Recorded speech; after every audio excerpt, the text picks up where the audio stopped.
Kylian Mbappé, numéro 9 au Real Madrid la saison prochaine, est la meilleure solution. On va voir tout ça dans cette vidéo. Salut à tous les gars, c'est Azial. Aujourd'hui, on se retrouve pour une nouvelle vidéo débat, actualité autour du Real Madrid. On va voir pas mal d'informations autour du Real Madrid, notamment sur Mbappé numéro 9, car oui, il y a de l'actualité là-dessus. On va y réagir et du coup, on va faire petit débat et on va donner notre avis. Voilà, chacun, je vais donner mon avis dans cette vidéo. N'hésitez pas à faire de même dans les commentaires sur est-ce que Mbappé numéro 9 au Real Madrid la saison prochaine dans possiblement un 4-3-3, c'est la meilleure solution pour vous. Est-ce que ça fonctionnera? Est-ce que c'est là où Mbappé pourra pleinement s'épanouir et répondre, on va dire, au reste du collectif madrilène? On va voir tout ça. On va aussi voir d'autres actus autour du mercato du Real Madrid. Ça va parler de Lenny Yoro, ça va parler d'Alphonso Davies, aussi de Ferland Mendy. On va le voir, pas mal de choses très intéressantes dans cette vidéo. Bien évidemment, avant que la vidéo commence, n'hésitez pas à la liker, à commenter, à partager et à vous abonner. Ça fait toujours plaisir et ça aide pour le développement de la chaîne. Et on peut y aller dès maintenant. Donc commençons par le kick. C'est un kick en numéro 9. Donc Kylian Mbappé aurait accepté d'occuper le poste d'avant-centre du Real Madrid après sa signature attendue cet été. Revenir là-dessus quand même. Est-ce que pour moi, Mbappé numéro 9 du Real Madrid, c'est la meilleure solution? J'ai envie de répondre oui. J'ai envie de répondre oui, pas parce que je crois que Kylian Mbappé fera un excellent numéro 9. Et d'ailleurs, on le voit du côté du PSG cette saison. Il joue très souvent en 9. Ça ne fait pas de lui, je trouve, un excellent numéro 9, même si on va dire qu'il est capable de faire le taf, parce que autour de lui, et surtout par rapport à ce que demande à Luis Enrique, Mbappé en 9, c'est le truc qui coûte le moins au collectif. Et peut-être que le Real Madrid en est aussi conscient. Et c'est peut-être pour ça aussi que au Real Madrid, on se dit que le poste d'avant-centre pour Mbappé, ce sera pas mal.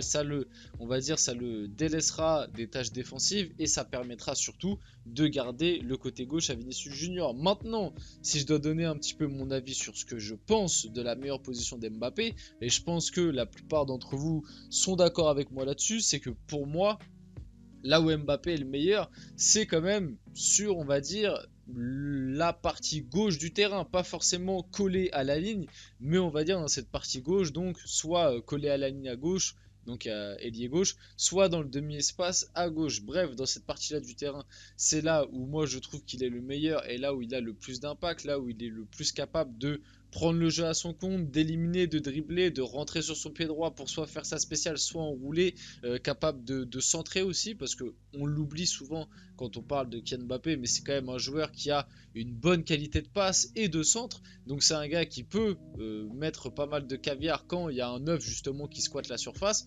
Le souci du côté du Real Madrid, et ça en revient à un problème un peu plus global dont on a parlé quand même plusieurs fois lorsqu'on parlait d'Mbappé au Real Madrid, c'est finalement, est-ce que le Real Madrid avait vraiment besoin d'Mbappé? Je peux comprendre que le Real Madrid et Mbappé se tournent autour depuis pas mal d'années. Je peux comprendre aussi que Florentino Pérez soit fan du joueur, que du côté du joueur, c'est son rêve d'aller du côté du Real Madrid.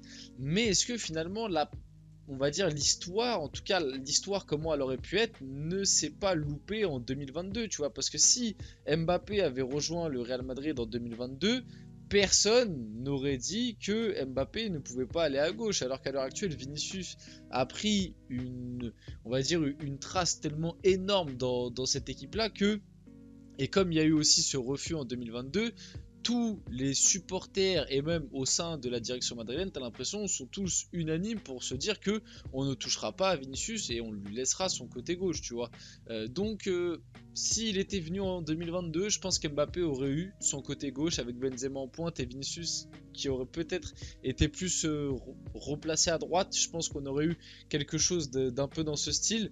Mais comme là, t'as plus Benzema, que Vinicius a prouvé que c'était un top player, même si en 2022 c'était déjà le cas, mais il avait moins marqué vraiment le truc, il était peut-être aussi moins rentré dans le cœur des supporters, et surtout en 2022, il n'y avait pas encore eu le refus vis-à-vis du Real Madrid de Kylian Mbappé, ce qui fait que voilà, au sein des supporters, etc., quand je demande des avis, ils sont tous unanimes pour dire on le pardonne s'il vient, surtout qu'il vient gratuitement, donc ils sont bien contents. Et puis moi, en tant que supporter parisien, ça me dérange vraiment énormément qu'il quitte le club libre pour rejoindre le Real Madrid, qui est quand même un concurrent européen au PSG. Mais bref, c'est pas le sujet.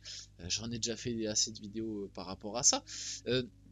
Donc ils sont prêts à le pardonner par rapport à ça, parce que mine de rien, bon bah voilà, il quitte le PSG libre, il vient gratuitement. Je pense que ils sont conscients que s'il vient dans ces conditions-là, il ne sera pas autant exigeant qu'il a pu être au PSG ou comme en 2022. Ça rejoint d'ailleurs le salaire qu'il pourrait avoir au Real Madrid, ce qu'on va voir juste après comme nouvelle actualité. Ouais, Mbappé en neuf, ça reste à l'heure actuelle le meilleur choix possible. Après, on n'est pas à l'abri que Ancelotti reste sur son 4-3-1-2 et du coup qu'Mbappé soit en pointe avec Vinicius, et là tu aurais quand même un Mbappé beaucoup plus libre qui serait capable de dézonner un peu à gauche, même si ce sera plus pour Vinicius de base, mais bon, ce sera pas dérangeant comme les deux ils seront un peu libres en pointe. Après, faut aussi pas oublier que Mbappé en termes d'effort défensif, j'ai hâte de voir comment le Real Madrid va s'ajuster l'année prochaine, parce que Rodrigo et Vinicius, ça reste quand même des joueurs qui font quand même le boulot défensif, qui pressent et tout, même si en ce moment Mbappé au PSG sous Luis Enrique, il commence à le faire. Est-ce qu'il le fera constamment l'année prochaine au Real? Je suis pas sûr, peut-être au début pour bien se faire voir et tout, mais sur la durée, on verra ça. En tout cas, ça rejoint un peu ce que je vous disais juste avant, Kylian Mbappé devrait toucher environ 15 millions net annuels au Real Madrid dans les standards des autres stars du club. Il devrait néanmoins toucher 80% de ses droits à l'image, ce qui pourrait lui permettre de doubler sa rémunération.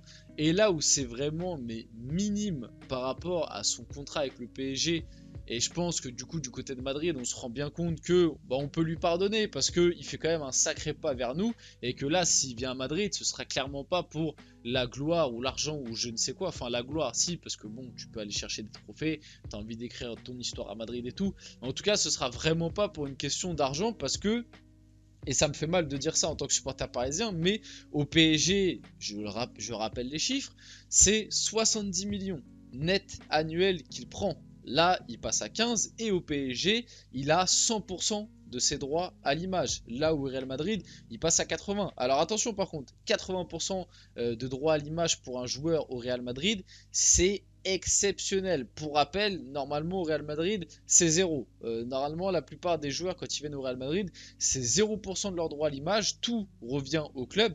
L'un des seuls joueurs qui avait réussi à négocier vraiment un haut pourcentage, c'était Cristiano Ronaldo, et c'était pas au tout début quand il venait d'arriver en 2009, hein. C'était quand il était à son prime, 2016-2017, où il avait réussi à négocier 50%. Donc là, Mbappé a réussi à négocier plus, encore beaucoup plus de pourcentage de ses droits à l'image que Cristiano Ronaldo. 80%, ça reste quand même quelque chose d'énorme. Du coup, un manque à gagner quelque part pour le Real, même si bon, voilà, au final, je pense qu'ils seront quand même gagnants, hein, de ramener Mbappé, que ce soit sportivement ou médiatiquement ou économiquement, hein, on va pas se mentir, surtout que le gars il vient libre et qu'il prend pas un salaire exorbitant, hein. Finalement, Mbappé à 15 millions net annuels, c'est vraiment, j'ai envie de dire, limite donné, hein, surtout que tu vas même pas payer de frais de transfert. Bon, alors après, il y a la prime à la signature et tout.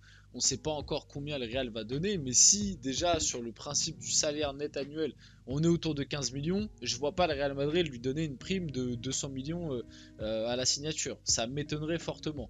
Donc très très bien géré, hein. Félicitations de la part du Real Madrid. On voit quand même avec tout ça que Mbappé il a bien envie d'aller là-bas, et ça me fait honnêtement, en tant que supporter parisien encore une fois, ça nous montre que il s'est bien foutu de nous quand même lors de ces 2 dernières années au PSG, hein.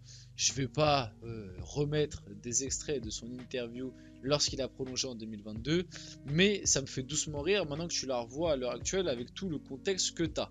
La signature d'Alphonso Davies, on sort un peu de Kylian Mbappé. Au Real Madrid refroidi, le club donne la priorité à la signature d'un défenseur central. Alphonso Davies, pareil, ça c'est une rumeur dont on entend parler depuis longtemps. Il n'y a pas si longtemps que ça, on avait des infos comme quoi c'était fait. Là apparemment la signature se refroidit plutôt parce que le club aimerait d'abord signer un défenseur central.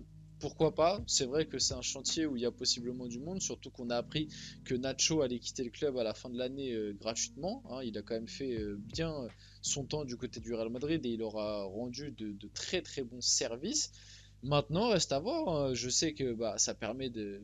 On en reparlera après, mais la piste Lenny Euro, hein, qui va sûrement être activée. Peut-être que du coup, la piste Lenny Euro va passer en priorité devant celle d'Alphonso Davies. Surtout qu'on s'en rappelle, Alphonso Davies, le Real, était pas contre essayer de le récupérer libre parce qu'Alphonso Davies était en fin de contrat en 2025. Donc est-ce que le Real va pas, on va dire à Alphonso Davies, bon bah reste encore un an du côté du Bayern et on te récupère libre en 2025? C'est quelque chose de possible, même si techniquement c'est illégal, je tiens à le rappeler quand même.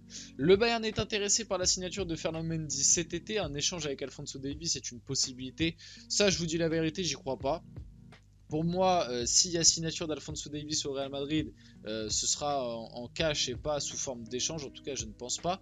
Et Ferland Mendy, il a quand même très bien rehaussé son niveau cette année. Carlo Ancelotti l'aime beaucoup. À l'heure actuelle, je ne pense pas que le Real va s'en débarrasser, sauf offre exceptionnelle.